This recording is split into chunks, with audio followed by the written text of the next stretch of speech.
Good morning, everybody. This is Robert.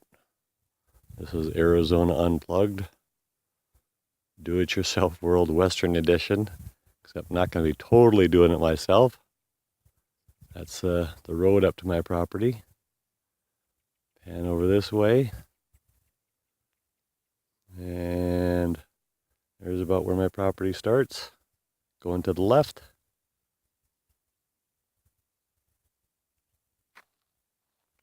Early in the morning here. There's my tent and my Jeep. That's about a third of the way back to where the other end of the property is. And this is the road. This was from a subdivision that was started in 1970 that just never took off. And I came across this piece of land. I was looking all over the state of Arizona and picked this one up for basically a song. 1.3 acres. I bought it just over a year ago, October 2014. I got the property and then I started trying to figure out what I was going to do with it. I got onto YouTube and came across a whole bunch of other homesteaders like Troy in New York, who does the off-grid project, Do-It-Yourself World. And then Carolina Prepper and Bill and Rosa and Prepper Nurse 1. Got a bunch of ideas from them. And picking and choosing what I'm going to do from what they've done. Like I said, it's 1.3 acres. Maybe a little dark, but the sun's just coming up. So I love the morning sunlight. This is, like I said, it's 1.3 acres. So on my property, that's just to the left of that tree right there, is where the house is going to go, the cabin, whatever. About 400 square feet or a little less for the two of us. Almost a year ago, I had the good fortune to meet a woman that shares my desire to move off-grid. I couldn't believe my luck. Like I said, I bought the property just over a year ago and met her just less than a year ago. So after I'd already pretty much decided what I was going to do. Alright, that's basically the property. That's my driveway. And we'll walk back onto the property a little bit.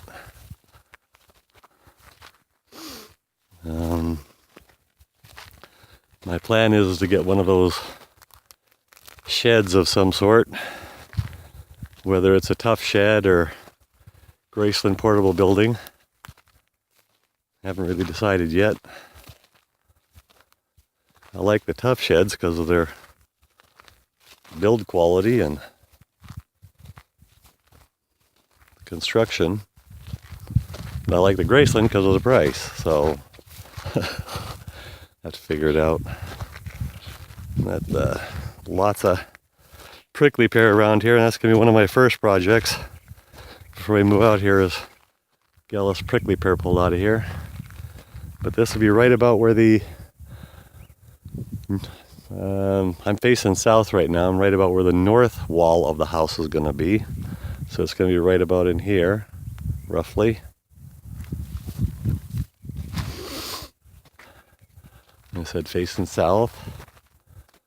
And that's facing west. Where the campfire is probably where I'm going to keep the fire pit. And then we're going to make a nice little patio over there in that little area.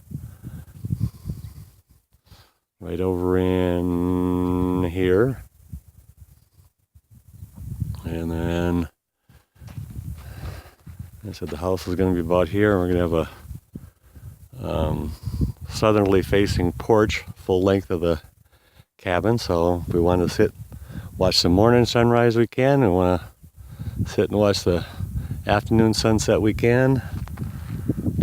So this is southern Arizona here, so not too worried so much about the heat as the air conditioner. So gonna have quite a few solar panels just to power the air conditioners. Hopefully don't need more than one or two. And I'll have propane tanks set up for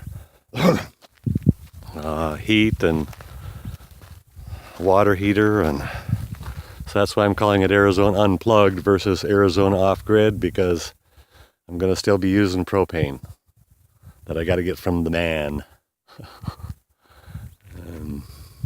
But the property goes over there, oh, at least to that tree, and can't quite see it now, way on the other side of that bush, and around over there. Oh, there we go.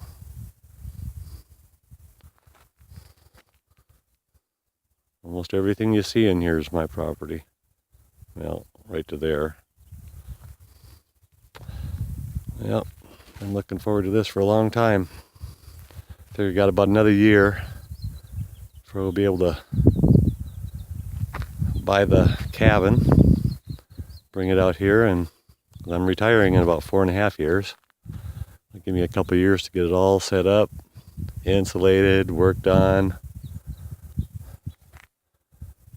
So I'm really looking forward to this.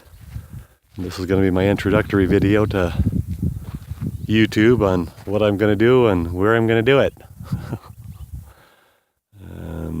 My girlfriend's still sleeping. She doesn't like mornings as well as I do. Just wanted to let you guys know what was happening, and I said introduce myself. I'd show you a picture of me, but I just woke up, so. Alright. Gonna have to get my water trucked in, unless I'm lucky enough to find out that there is water to be had here. We're up a couple 100 feet from the basin down there, so I don't know what the water table would be around here. I'm sure it would be pretty far down.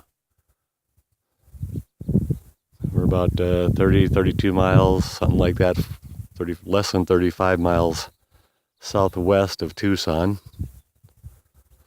a little southwest of 3 Points, so kind of out here in the middle of the boonies, but do have a couple towns and places I can get stuff from.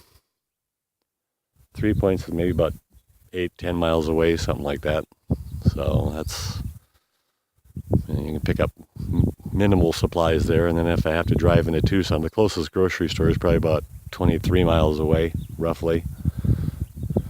So we're actually going to start, or planning on doing some container gardening, raised bed gardening here. There's some sort of animal around here. I have no idea what it is.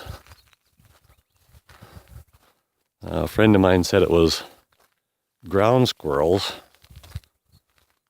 but I didn't know they were this prolific.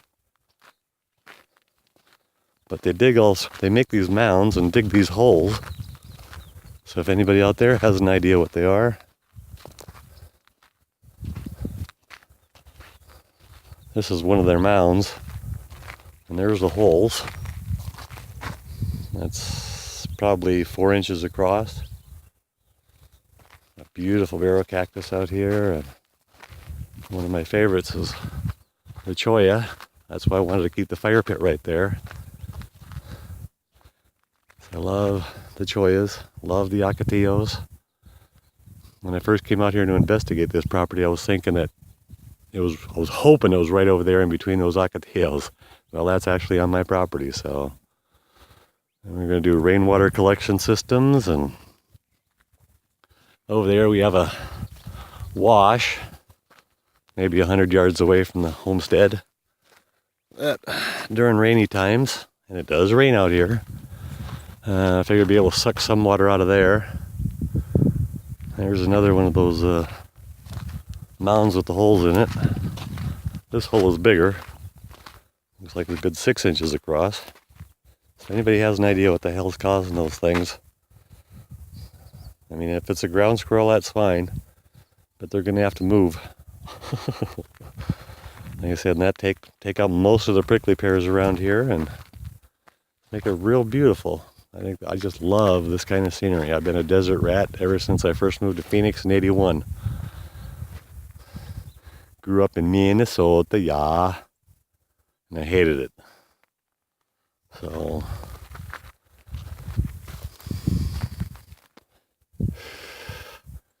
all right, you guys all have a great day, and I'll talk to you later. Bye.